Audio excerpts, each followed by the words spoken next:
Okay, so Frank, now that Trump has been banned from the Colorado state ballot and the Supreme Court may be deciding if he'll be on a ballot at all, are the homegrown terrorist networks gearing up to take revenge or to start a civil war?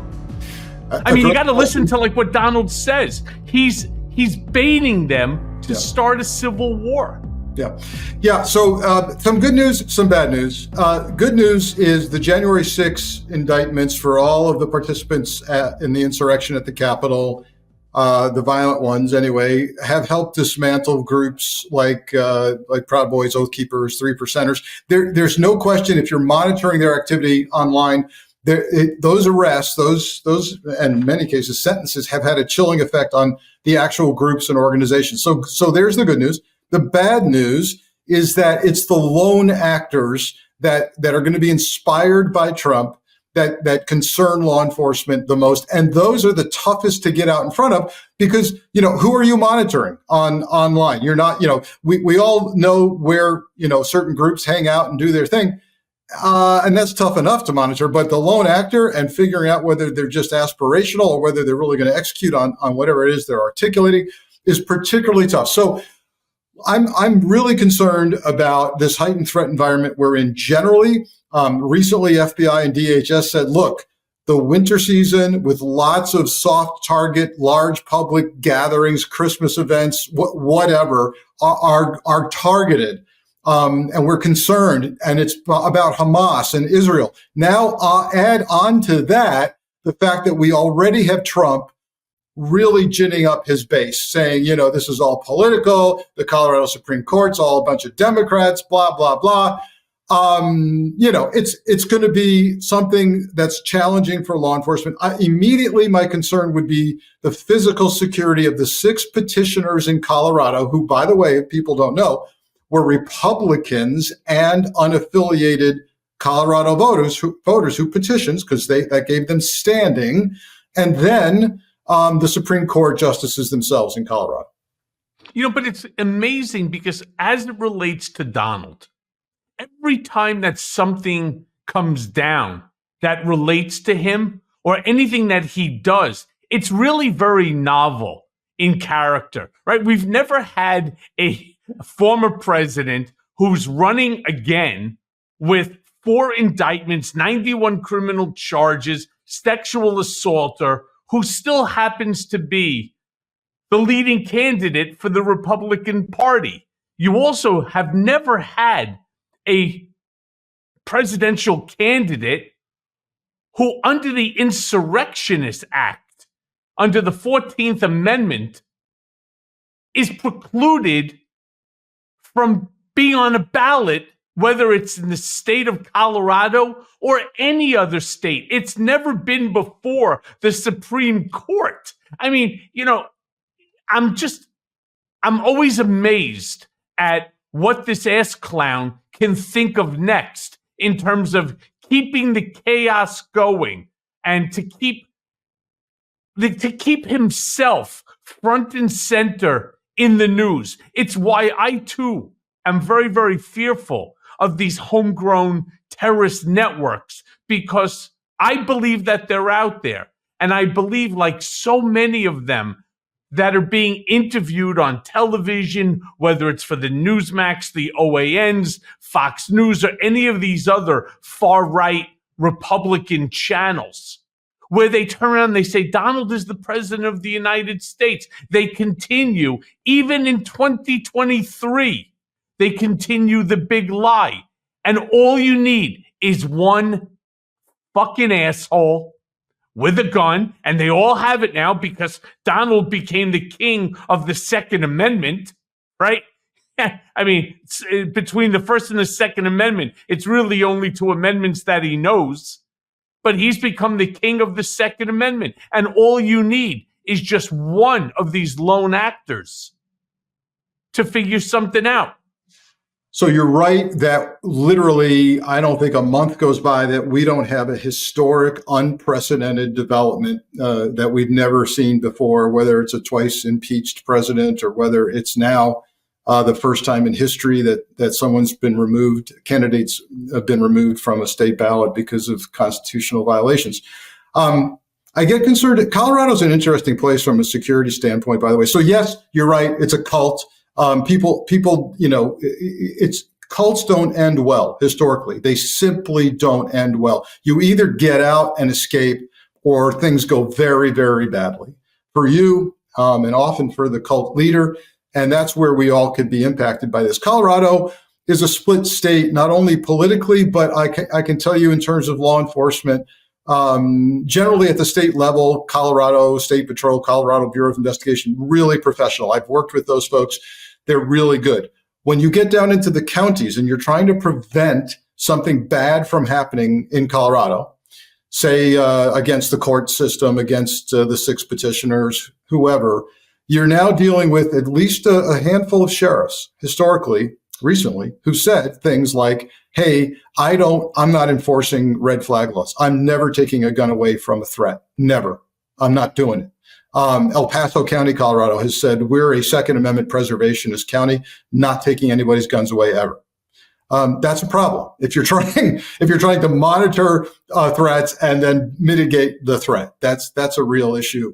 And then look what the Supreme Court of the United States is facing now. In short order, they will be looking at whether we have a king, whether a president is immune from prosecution, or even a former president, which is what we're dealing with here. And now they'll have to look at this provision of the Constitution and whether or not Colorado Supreme Court got it right or not. And so what does that mean? Potential for violence there in Washington as well. Unprecedented, not in a good way. Look, let me be very clear. When it comes to all of these indictments, when it comes to these cases, I have been, as a direct result of the subpoenas that I was served upon, whether it was the congressional subpoenas, whether it was for the New York Attorney General, whether it was for the Manhattan District Attorney, grand jury, and then soon March 25th, that case, there's no protection. Zero for witnesses. Now, look, I understand and I appreciate Judge Engoron's position, which is he has to protect his staff. Now, he has police around him all the time in the court. My understanding is that also they're now being escorted to and from their home to the courthouse, so they're pretty much protected. But they have left, including in these gag orders, they have left the witnesses to bear the responsibility of dealing with the public, to us, to each individual. And it's really an unfair thing to do when you go ahead and you put somebody's ass on the line as they do. Because I get it. They want him to be held accountable for any crime that he committed at the determination in Engoron's case by the judge, because it's a bench trial, or by a jury of his peers in some of these other cases. But what happens to these jurors? What happens to the witnesses? I mean, this is really unfair. Again, going back to the whole scenario, you have these lone wolves that are out there that believe, they're really fucked up, Frank. They believe that Donald is speaking directly to them. They had this one guy on the other day, and they said to him, "Why are you even here?" And the guy's response was, "Well, Donald told us to be here, and so we came." You've made excellent points. We talked about security issues before, for you and for others. If we're going to be concerned about preserving and protecting the sanctity of the process, the court process, the rule of law, and how we do it here, we've got to include and expand the concept of security beyond the judge, the staff, and the prosecutor.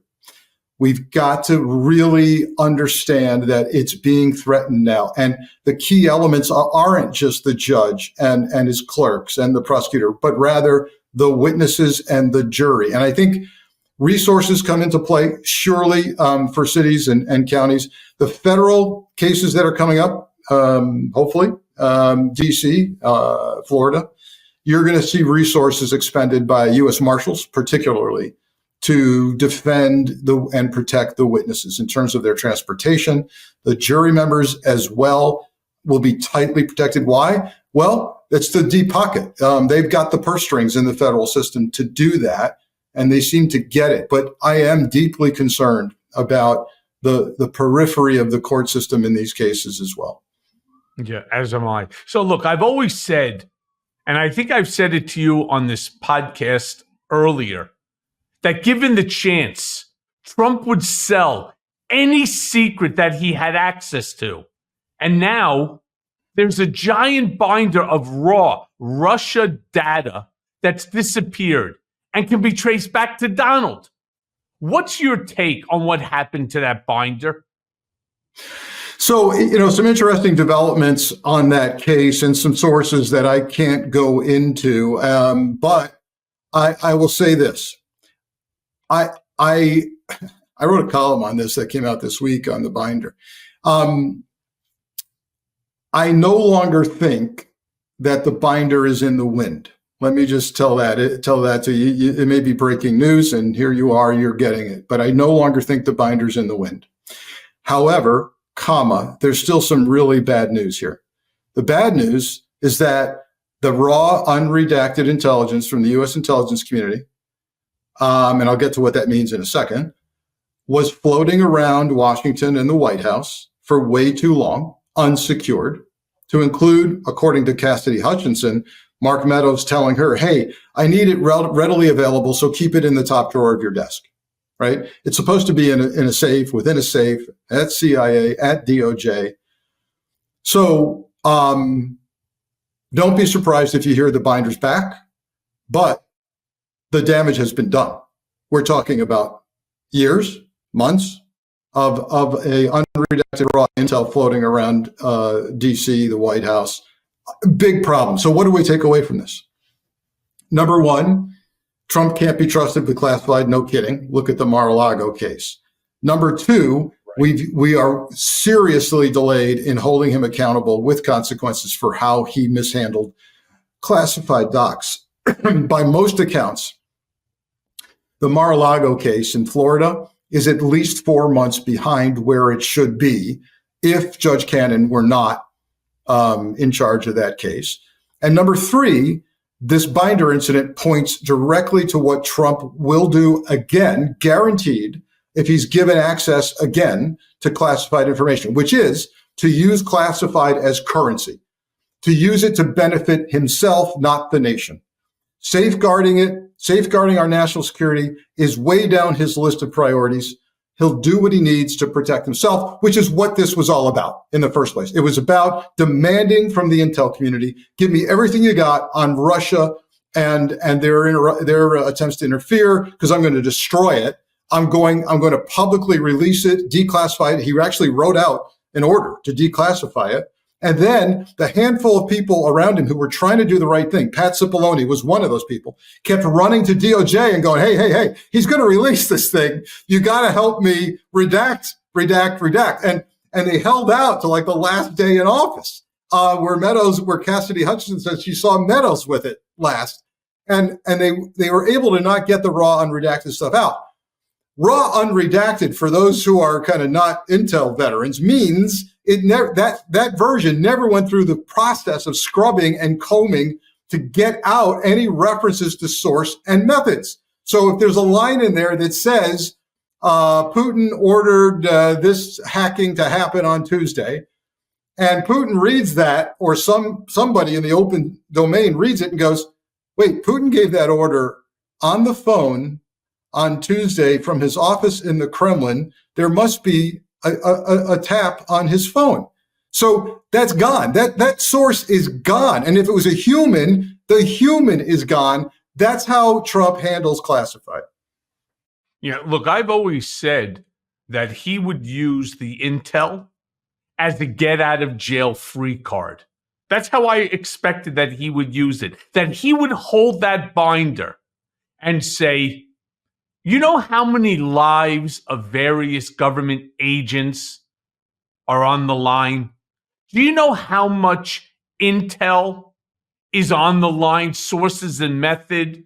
If in fact this binder gets released, any additional threats against me in order to incarcerate me for any of this shit, and I'm releasing these binders. That's how I actually thought that he would use it, because he is that brazen. People would probably say, oh, stop. Nobody would be that stupid. Nobody would ever make a threat like that against the government. And I say, you don't know Donald Trump. He would do it. Now, I have to retract a little bit, because I've always said he would use it for his own benefit. But I actually thought he'd use it as a get-out-of-jail-free card. That's not what he's using it for. I think he's using it for money. I actually think that if it's in the hands right now of Vladimir Putin, it's because there is a bank account somewhere overseas, Switzerland, Russia, Ukraine, who the hell knows? But there's a bank account with Trump's name on it with a shit ton of money that's in there. There's no way that that binder is gone and he didn't benefit from it. Yes, I can't disagree with you. And look, Mar-a-Lago is Exhibit A with regard to that. Over 300 classified documents that are, who knows what the hell he did. How many copies were made of the binder documents? Who verbally briefed who on this? And you think this didn't even have to happen behind the scenes. What's the best way to commit a crime? What's the best way to get into the hands of the adversary information you want them to have? Do it in plain sight. Write an order declassifying the raw intelligence. Put it out there, and then you have plausible deniability. I didn't give it to Russia. I posted it on the internet. So, that could have been what he was planning as well. No, because if he puts it up on the internet, that means that others would get the information as well. And so if that doesn't financially benefit him, he's too myopic as a thinker, right? What I think he did is they probably did one of two things. They probably, not using a photocopy machine, probably a cell phone, and scanned the entire binder into a cell phone. And then they have that cell phone locked up somewhere. That way, if it's in his mind, he's the only one with the passcode. And he could easily send that cell phone to overseas. He could easily take it with him, pretending it's his cell phone, and then just hand it off to somebody. And once he ensures that his money has been safely deposited in his bank account, he'll release the access code to it. That's how I see Donald Trump behaving, because he thinks he's I Spy. What I'm more concerned about is not just the lives of the agents that he has placed in jeopardy, and certainly sources and method. Anybody that thinks, yes, I understand that Putin, if there's a bug in Putin's office, which there's no fucking way in the world there's a bug in Putin's office. They probably sweep that office every 5 minutes because Putin is crazier than Trump. I'm more concerned about what those documents actually were and how bad and what the detrimental effect of that information in the hands of our adversary could be to the lives of all Americans. That's what I'm more concerned about. By all accounts, of folks I talked to,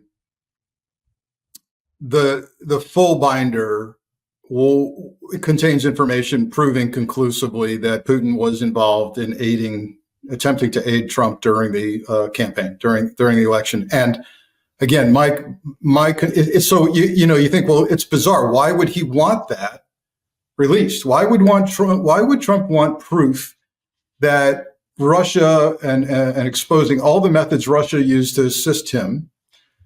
Well, because he's stupid. Number one. Number two, he was laser focused on the parts of the documents that embarrass Pete Strzok, Lisa Page. Right? He wanted to show. Mm-hmm. His whole focus was, look, the Russia investigation, Crossfire Hurricane, was all politicized, and these two knuckleheads, Strzok and Page, were having this affair, and blah, blah, blah.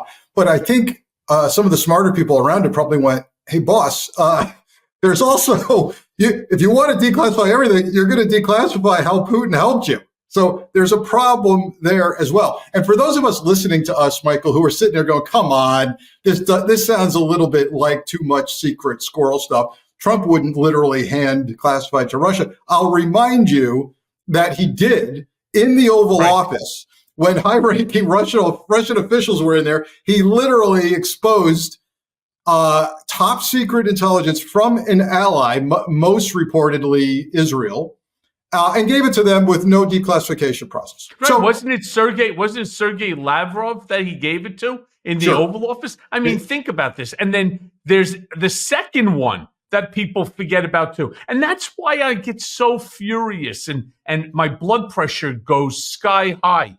There are people that are still massive Trump followers. They are part of that MAGA movement, despite the fact that not only, for example, did he do this in the Oval Office with Sergei Lavrov, but he also engaged in conversation with Putin alone in Helsinki. And the only other person that was there was Putin's translator.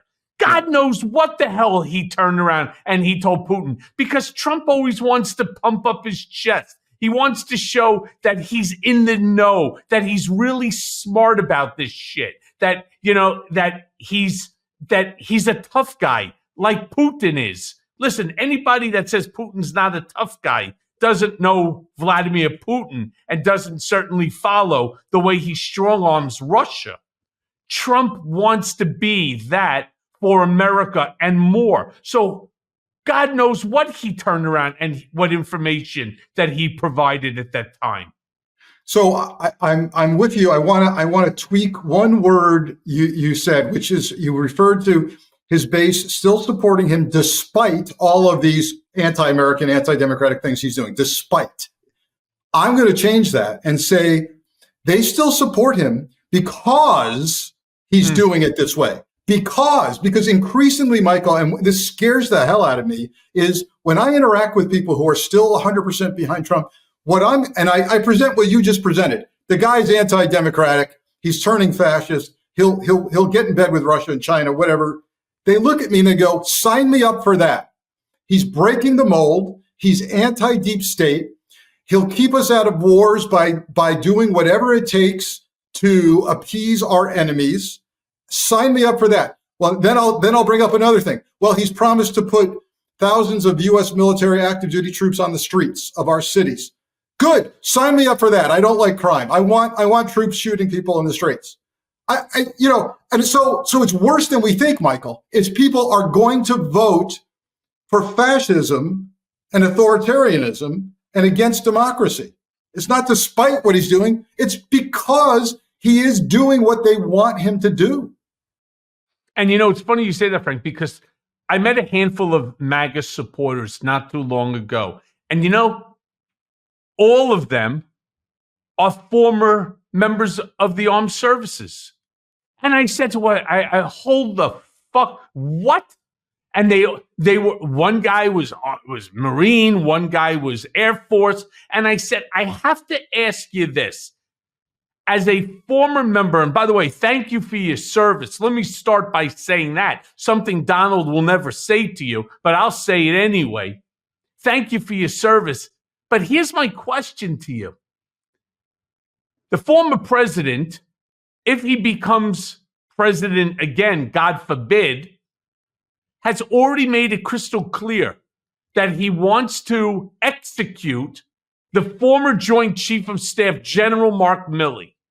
Now, if you are actually part or were part of the military, you're a veteran, how the fuck could you possibly be okay with that? It doesn't make any sense to me. Did you leave that part of your life out? Because it's the first thing that you tell people, that you're a veteran. But Trump wants to execute General Mark Milley? Why? How? Explain. And Frank, they don't have an answer. Just that I liked America better when Trump was president. And you can't argue with them. You can't talk to them about gas prices. You can't talk about the economy. You can't talk about how much, how the country is doing better, lower drug prices, going to get back into, dealing with climate change and just all the things that Trump dismantled. I don't know how they make that statement, but they say it with fervor and conviction. It's really scary stuff, my man. One of the things, well, look, we can talk about historical evidence of what happens in societies when they decide to vote for a strongman, or a strongman comes in. It's a formula that happens throughout history. They see it as the solution to all the problems. And today, the world is incredibly complex, and Trump offers very simple one-sentence solution. I'll close the border. That's good. I'll vote for that. Okay. What do you mean by that? Do you mean close the legitimate ports of entry where millions of dollars of businesses transacted every day, where our trucks come from? You mean that? Or do you mean what? You're going to snap your fingers and build the wall? What does that mean? You're closing the border. I don't understand that. They don't want to hear that. With regard to crime, right? They don't want to hear the latest statistics showing that violent crime, murder, rape, ag, assault, down, right? They don't want to hear it because all they see on Fox News is smash and grab robberies in San Francisco. So you can't reason. They are grasping at the simplest solution, often one sentence out of Trump's mouth, and they go, "That's it. That's the answer. I'll take that." Yeah, but Frank, they also turn around in there, according to these polls that you see across the board now, that Trump is leading, for example, in Latino and the Spanish communities. And I say to myself again, how? When you're talking about crossing of the border, you're talking whether it's from Mexico and whether it's San Salvadorians. What do you think Trump means when he says he's going to shut down the border? What he's really referring to is he's going to stop, for example, all illegal immigration into this country. You know how he plans on doing it? If, God forbid, he becomes president again, he will instruct the military that they are trespassing on our property, shoot to kill.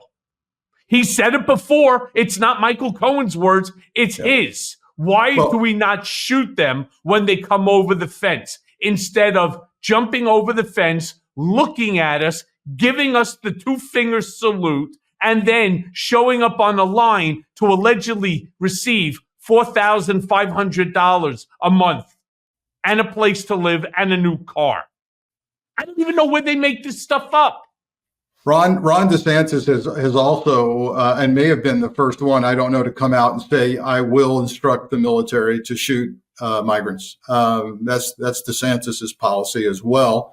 And this phrase that he's used and doubled down on, Trump, they're poisoning our blood. They're poisoning our blood. And, straight out of Mein Kampf. I've had an interesting conversation not long ago with a family that came here illegally from Colombia. They've made it. They've had a successful life, but they came here illegally. They're legal now, and they're Trump supporters. And I said, tell me about how that can be when you came here illegally, and you're telling me now that they were articulating to me they want no more immigration, period. And the response was kind of like, I got mine, I made it, but now it's too much. Now there's too many of them here. And I mean, too many of you. And by the way, do you have family members who intermarried? Is your entire extended family Colombian? Or have you married some American white folks? Oh, no, we have some grandkids who are, the interracial. I see. So those folks, is their blood poisoned? Is their blood poisoned? I mean, again, like you said, it makes no sense to me. Yeah, he doesn't. But, Frank, also, Trump regularly attacks the FBI and the DOJ because they try to hold him accountable. How dangerous Do you think that his rhetoric makes it for the men and the women who serve in those agencies? And I want to be clear about something too. It's not that I disagree with every single thing that Donald Trump says. I disagree with him as the messenger and the way that he takes it to the extreme. I don't have a lot of faith in the DOJ for valid reason. For valid reason. Donald Trump, through a willing and complicit, bloviated scumbag, lard-ass attorney general, they all conspired together, weaponized the Justice Department, and had me unconstitutionally remanded back to prison because I wouldn't waive my First Amendment constitutional right. And I say it all the time. In fact, it's not even me saying it. I am just parroting Judge Alvin K. Hellerstein, federal court judge who had me removed from Otisville and returned home. But I say that because what Trump does is he takes the sand, a piece of sand, and he tries to create the entire beach out of that piece of sand. What Donald Trump is talking about is him being held accountable because he committed a crime, because he is being charged with a crime. So let me go back to the question and ask you, how dangerous has this rhetoric made it for the men and women of the agencies? I believe this is the highest risk time for FBI personnel in modern history. Not a week is going by now, Michael, where we don't hear of an arrest. And it happened this past week. Merrick Garland himself announced the arrest of an individual who had threatened to kill multiple FBI agents and, quote, other FBI employees. It's almost inevitable. I hope to God it doesn't happen. But someone's going to get hurt. Someone on the law enforcement side is going to get hurt because of Trump. And it's only a matter of time. And there's extraordinary measures being taken within federal law enforcement to prevent that from happening, including a unit, now dedicated unit at FBI headquarters. And we talked about this before, doing nothing but monitoring threats to FBI personnel. This unit wouldn't even exist if it weren't for Donald J. Trump. But he'll never be held accountable for that, if God forbid that somebody does get hurt or worse, killed. No. I mean, he's not held accountable for the assault on Paul Pelosi, Nancy Pelosi's husband. He hasn't been held accountable for the Walmart shooter who echoed all of his brown invader stuff, the Buffalo supermarket shooter who was into the white replacement theory and echoed all of that nonsense. I could go on and on. The Charleston AME church shooter. This goes on and on and on. And no, there's no accountability, and not even with what he's charged with, over 90 indictments. And we're still getting delay, particularly from Judge Aileen Cannon, who seems to be running for the next Supreme Court position if Trump wins.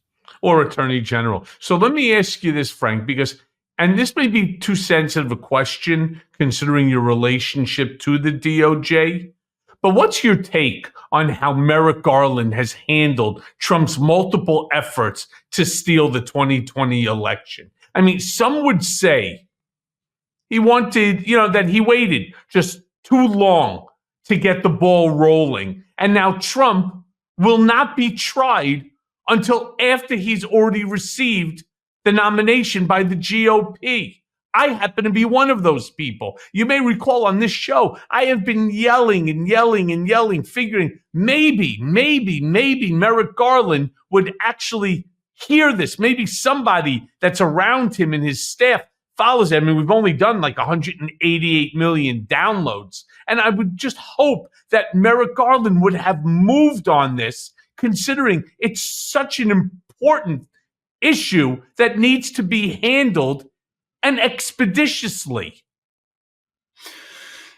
This is a no-brainer for me, particularly with the benefit of hindsight now. Here we are. Garland waited too long. The DOJ is perfectly capable of walking and chewing gum at the same time. This concept of working your way up didn't really make sense now, particularly in retrospect. By working your way up, I mean, let's charge the street level offenders at the Capitol on January 6th. Let's get that done. Let's see what they say. Then we work our way up. No, yeah, that's good if you're doing a drug cartel prosecution, right? But that's not what it was. And so, instead of that pyramid, you should do a spoken and wheel thing. And he didn't do it. And he could have. I absolutely applaud the appointment of a great special counsel, but that could have been done a year ago, 3 years ago. Just do it. Get it done. Look into it. And here we are. It's not like Jack Smith is dragging his feet. He's not. He's moving at warp speed. But the system is bogged down. Every little thing is going to get appealed, including, gag orders and motions and all of that. And now throw in Aileen Cannon, who has no interest in making this thing move. And you're right. Accountability is elusive But Merrick here. Garland has been slow on everything. I'll give you an example. 3.5 years ago, could you imagine this? 3.5 years ago, Hakeem Jeffries and Ted Lieu sent a letter to Merrick Garland asking for an investigation to be opened into the unconstitutional remand of me back to Otisville. What happened to that investigation? I can tell you for a fact, nothing ever happened. I could also tell you that then Senator Dick Durbin called for an investigation to be opened in conjunction with Comey, as well as, I forget who the other guy was, into the investigation that government did with the IRS. McCabe. Against me. McCabe, right. Andrew McCabe, right. With the IRS. After that, another request was sent in by Congressman Steve Cohen, no relation, who turned around and said that he wanted to find out why nothing had happened so far and how come no FOIA documents had been provided to me. Literally, I'm going on now month 22. Month 22, the court is supposed to expedite my documents. And you know the whole story. It was first they said there were none. Then there's 486,000 documents, but they can only process 500 a month, which would take me 90 years to get. But even still, 22 months have gone by and not one document. And then on top of everything, Congressman Jamie Raskin joins in the conversation and wants to know, how come no investigation has been opened into an unconstitutional remand by a president with an attorney general weaponizing the DOJ? Instead, all we talk about is Donald fucking Trump claiming that the Biden administration has weaponized the Department of Justice against him because he's the leading candidate in the GOP and leading in every poll, and that he's going to be the next president of the United States of America. I mean, what the fuck, dude? To your knowledge, there's not even been an DOJ Inspector General inquiry into how you were treated? Yeah. Nope. Look, I see it as a no-brainer. It merits at least an inquiry into what happened. And I think it would point very unfavorably toward Bill Barr and others. It's inexcusable. And I do think I sense in Garland someone who is a bit gun-shy with regard to any perception that he's making political decisions. So look, it's wrong. Bill Barr has some explaining to do, and his resurrection tour, as I call it, trying to rehab his reputation. No one's buying it. No one. Nonsense. No, not me. That's for sure. Yeah, no one's buying it. The only thing, if there's any bright spot here, and there isn't, it gets darker, is look, you want to talk about a faulty DOJ. Imagine a DOJ under Trump. Imagine an attorney general like I don't have to imagine it. I lived it. Aileen, well, no, but I'm telling you, this would be on steroids with regard to revenge and the complete utter lack of adherence to law. Aileen Cannon, Attorney General? How about Kash Patel as FBI Director? How about Michael Flynn as Secretary of Defense? Let me tell you, all that he is going to do is what he did already to me, just to more people. Yes. They will, instead of luring me to 500 Pearl Street, they'll just catch you in the street, bag you, tag you, throw you into the back of a Sprinter, and then you'll end up at Guantanamo Bay. No, he already wants to use Gitmo. So that's why what my point is. So my point is, if Merrick Garland would have gotten involved and would have shown that Trump did violate my constitutional rights and made it public, could you imagine if he did it to me? Imagine what he's going to do to the president's CEO of MSNBC. Imagine what he'll do to Frank Figliuzzi simply because you don't talk nice about him, right? That you're not kissing his ass. Imagine what he's going to do to Nancy Pelosi. Imagine what he's going to do to Mark Zuckerberg, to Elon Musk, to anybody who's richer than him, and that's quite a few of these folks. He's just going to take their money and he'll bag them, tag them, and he'll send them off to Gitmo because that's what he wants to do. I mean, guy, it's fucking nuts. And I blame Merrick Garland. I actually do. Merrick Garland should have been a Supreme Court judge. He'd be perfect for that. But he doesn't move. And the fact that Donald has been able to get away with all the things that he's done is because of the slowness, the overthinking of everything. Think about the difference between Merrick Garland and an Attorney General Bill Barr.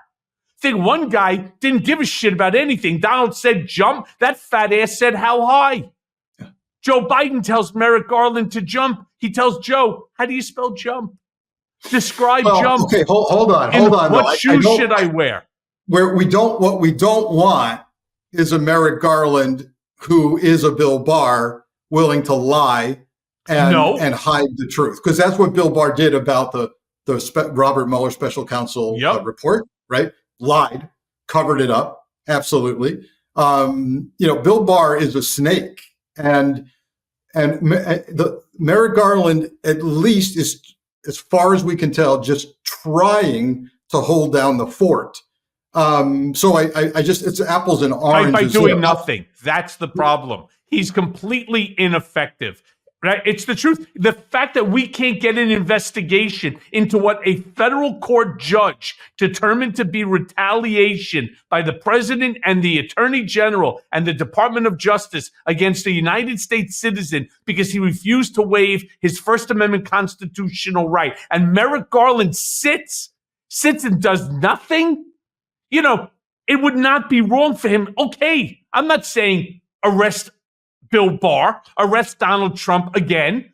What I'm saying is open up a fucking inquiry, open the investigation, force Bill Barr to come in and to testify. Have they done anything? No. And that's the ineffectiveness of Merrick Garland. And Merrick Garland's ineffectiveness is why Donald Trump is as effective as he is, and why he's able to delay, and get away with everything that he's getting away with. But I want to ask you this question, and I'm sure it's going to be the same answer. But who would you say is the biggest threat right now to our national security? Is it internal or external threats that you, Frank Figliuzzi, are most concerned about?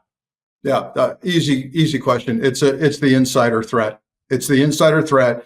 It's Trump, but I often tell people, be careful about putting all your threat eggs in one basket, because Trump could have a cardiac event tomorrow, and the threat from those who are like him, who believed in him, would still be there. The Ron DeSantis, would they have the charisma, the power, the pull?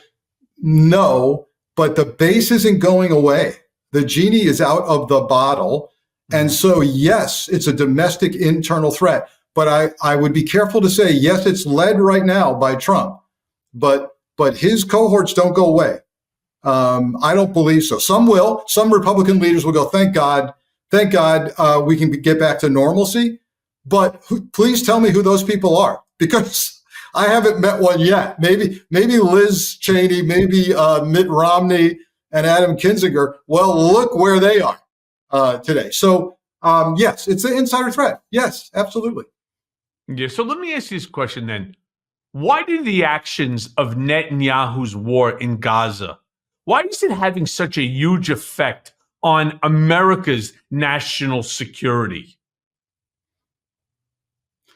Well, if you're, I may need some clarity on this. If you're talking about the bizarre place we find ourselves in, where particularly young people seem to be siding with Hamas, is that what you're referring to? Are you referring to the constant bulletins we're getting out of FBI and DHS that they're very concerned about an inspired act of terrorism here because of Hamas Israel? Is that what we're talking about? The latter is what I'm more concerned about. Okay. Yep. I mean, let's be fair. This conflict has been going on for 3,000 years. Okay? Isaac and Ishmael. Okay, Yeah. Exactly. All right.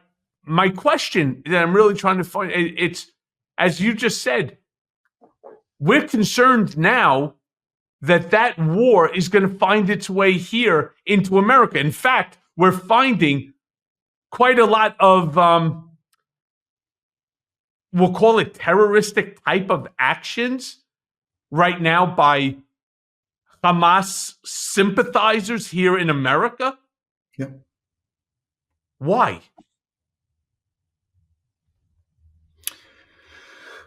I'm gonna draw a line here between the racist hate that we see. The FBI has told us the most lethal form of domestic terrorism is race-based, hate-based terrorism, and I'm talking about that against Black and brown people. And now, right? And it seems that Trump has given license to that kind of hate with his language about the brown invaders and the shithole countries that Blacks come from. Okay, now, what else has been given license since this Hamas-Israel war? It's anti-Semitism that's been apparently just beneath the surface. It's exposing that hatred for each other, for those who worship differently than us.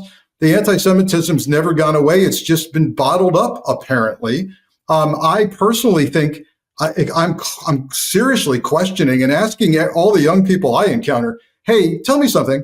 Did you study the Holocaust in high school or college? Do you remember this at all? Some are going, yeah, I think we did that for a week. I think there was a chapter on that, some social studies book. I don't know about you. I took an entire course on the Holocaust in college. We had it. I've read everything written by Elie Wiesel. Who, by the way, I think spoke at my college graduation. I don't get it. We take things for granted that we're good now. We've educated everybody on anti-Semitism and the Holocaust. We're good. No, it's a constant preservation and maintenance of that kind of problem in our society. And it's out. It is out. Yeah. I mean, and there's no way to put it back in, at least not while you still have the Mein Kampf, Hail Hitler sitting there and spewing this rhetoric openly. He's doing it openly, which gives others the ability to do it openly. And if Donald does it, their feeling is, well, why shouldn't it die? But Frank, since we're talking about international issues, Republicans in the House have turned their backs on Ukraine. How dangerous do you think it would be for the world? Forget about America, for the world, if Russia, God forbid, wins that war. This is all part of the America First mindset that we can thank Trump for, which is, yeah, it's great to say America first, but America first means preserving what we stand for, right? So, yeah, if it's America first, you should mean democracy first. And democracy preservation should happen around the world, particularly when we have a chance to degrade our adversary. But Russia and essentially fight a proxy war that is seriously degrading their military. What, last number I heard, 150,000 Russian troops dead? That's degrading them, and that's a good thing. But everything I just said in the ears of a MAGA follower would be unacceptable, right? No, America first means America only, number one. This whole thing about protecting democracy, I'm not so hot on democracy to begin with, so who cares? This whole thing you're saying about Russia is an adversary, I don't buy into that. I like the strong man Putin. Leave him alone. So you and I are having a sane, rational conversation based on premises that aren't accepted by Trump followers. So yeah, Ukraine is an existential fight for free people who simply want to be free, to decide their own future. And yes, I will readily admit, people saying, oh, it's fighting a proxy war. You bet it is. You bet it is. If it degrades Russia and degrades Putin, I'm for it. Yeah, but there's a big problem here, because what they're now doing is they're reaching down into people's pockets, and they're making this not about a war for the preservation of a democracy, Ukraine, but what they're doing is they're making it a war on your money, on your tax dollars. We can't fix our roads because we're sending $16 billion more of armaments to Ukraine in order to fight a war with their people on their turf against an adversary of ours. And what Trump is doing is saying, why does Russia have to be an adversary? Vladimir and I were good friends. We're friends. Brilliant. We get along. We like each other. This is not normal speech by a president or a former president. You take a guy like Jimmy Carter, right? When Jimmy Carter retired, what did he do? He didn't go around saying stupid shit like Donald does, right, to boost himself up. He started building houses for people with no money, Habitats for Humanity, all over the place, right? You have George Bush. They went ahead and they started doing charity. Obama's the same thing. Everybody, Bill Clinton, everybody except for Donald. Donald is, again, he's kissing up, knowing that whatever he says will get back to them without him having to pick up the phone and call. So he sees that Vladimir Putin knows the good things that he's saying. He sees what Xi Jinping is saying, right? What he's saying about him, or Kim Jong-un. We'll get along. I could stop this Ukraine-Russia war in 24 hours. I could stop the Hamas-Israel war in 24 hours. I could close the border. I could fix immigration in 24 hours. There's nothing. By the way, it took God 6 days to do what Trump will tell you he could do in 24 hours. I'm lost. Yeah, we are collectively lost, Michael, because, if you come back with something reasonable to folks arguing about Ukraine on the money side, and you say, well, how much money do you think we're going to spend if we have to defend Poland, Sweden, Finland, Georgia? How much money? And they're going to look at you, and instead of going, "Oh, shoot, you have a point there. Yeah, that's a problem." They're going to look at you and go, "Oh no, I don't want to. I'll pull out of NATO. I don't believe in NATO. Why?" Trump already said he's pulling. Trump already said he's pulling out of NATO. Why do you have to worry about defending Poland, Sweden, and Finland? No one cares. Let's get rid of NATO. So that's where we are. There's no rhyme or reason to this. And let me assure you, China is watching this situation very closely. They are along inches with away Russia from and Iran. Yep, they're inches away from going after Taiwan. I guarantee you, they're watching this closely. And of course, Iran. Yeah. Well, by the way, my theory is Iran funded almost the entire operation for Hamas. They don't amass that kind of weaponry. The level of planning that went into the attack in Israel, that's Iran Hezbollah marriage right there with Hamas. And I'll say this, interestingly, the two factions within Islam, predominant factions, Shia and Sunni, they don't usually ever come together on anything except, of course, against their common enemy, Israel. So you've got Hamas, which is Sunni, and Hezbollah, which is Shia, as is Iran, and they're fine working together when they're fighting the Jewish people. You know what? Between you and me, Frank, I think if Iran had its choice right now within which to go to war with someone, and the United States is going to take this backseat position that Donald has already said, my opinion, they go after Saudi Arabia. All right. They go right into Saudi Arabia. They take the Saudi oil. That's my belief. And it's always been the Al Saud family's biggest fear that if the United States did not back Saudi, and if in fact that they didn't do a whole slew of things, that Iran would come in, they would invade Saudi and basically take the whole place over. But I want to ask you, what do you think?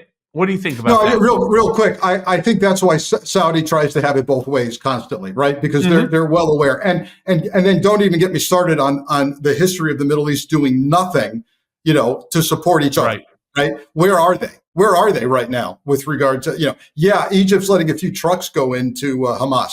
Thanks very much. They won't take any of the Palestinians. Nope. That's it. Nope, none of the other countries will. I do want to ask you something, because I saw that you wrote this really great opinion piece about a woman tried to set fire to Martin Luther King's home recently. And here's the quote that was, "Let's respond to the threat to our democracy like our house is on fire." I thought it was a brilliant quote. Tell my audience what you meant by that. Yeah, so I write a regular column for MSNBC Daily. My latest column was about an incident that I think was underreported, which is that some disturbed woman, and yes, she's disturbed. It was a veteran with PTSD, happens to be African American.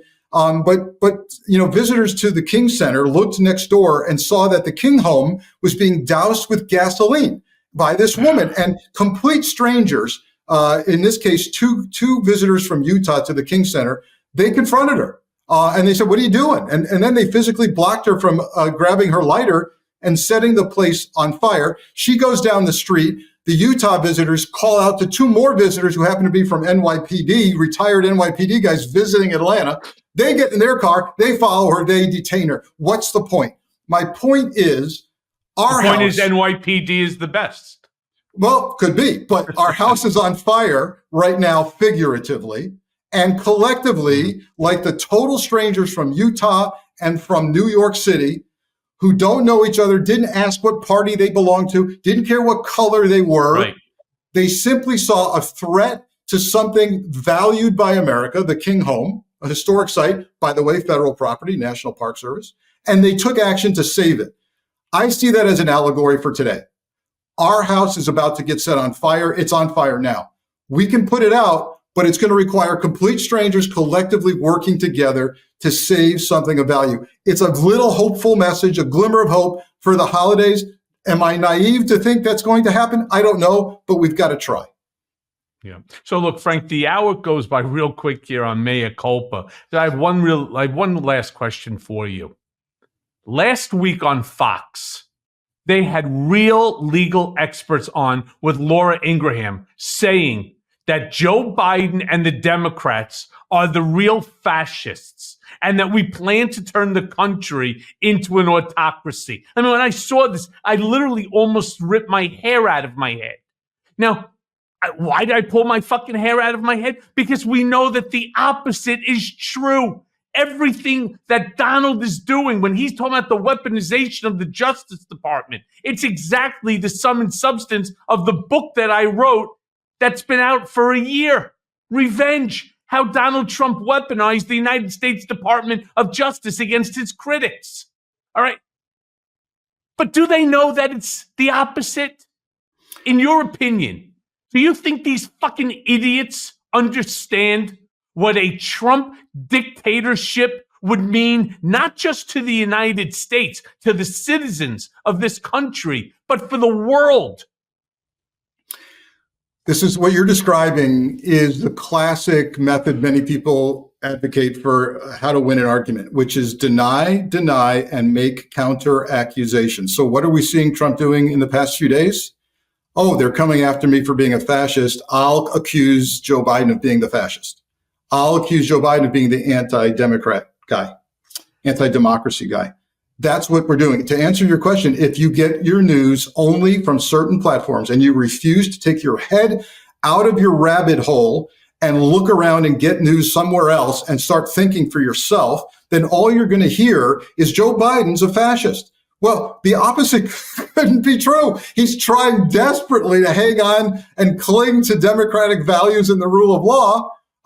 If you think that's fascist, then you don't even know the definition of fascism. So yes, if you're stuck in your echo chamber on Fox News or Newsmax or wherever else, that's all you're getting, and that's what you'll believe. I would just recommend people buy a simple book or get on the internet and look up fascism and communism and figure out what they are, and then make your own decision.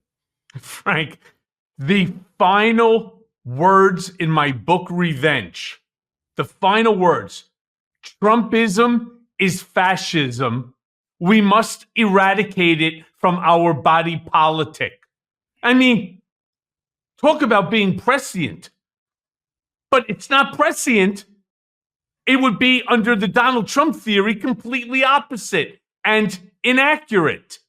It's really amazing to me how he does this. He flips the speech, and yet these people, and I don't care where you get your news from. How could you not see through the truth? Buddha once said, right? The three things that will always rise: the sun, the moon, and the truth. But not for these people. It's so hard for me to comprehend the lack of reality that these people are living in. And I'm not just angered by it, I'm dismayed. It's an existential threat to the nation as we know it, to our democratic republic as we know it, and we need to treat it like that. Our house is on fire, proverbially, and we need to put it out. And the only way it's going to happen is to put it out together and act faster and more strongly than we're doing now. Hey, my columns, my videos of my columns, and I do clips at least every month, can be found on my new YouTube channel, Frankly Speaking with Frank Figliuzzi. If you look that up, you can go to my website and get more conversations like the one we just had, Michael. Sign up for all my TV clips, all my columns on my website, frankfigliuzzi.com. It's part of doing what we all have to do collectively. I'm trying, you're certainly trying, but we all need to do more.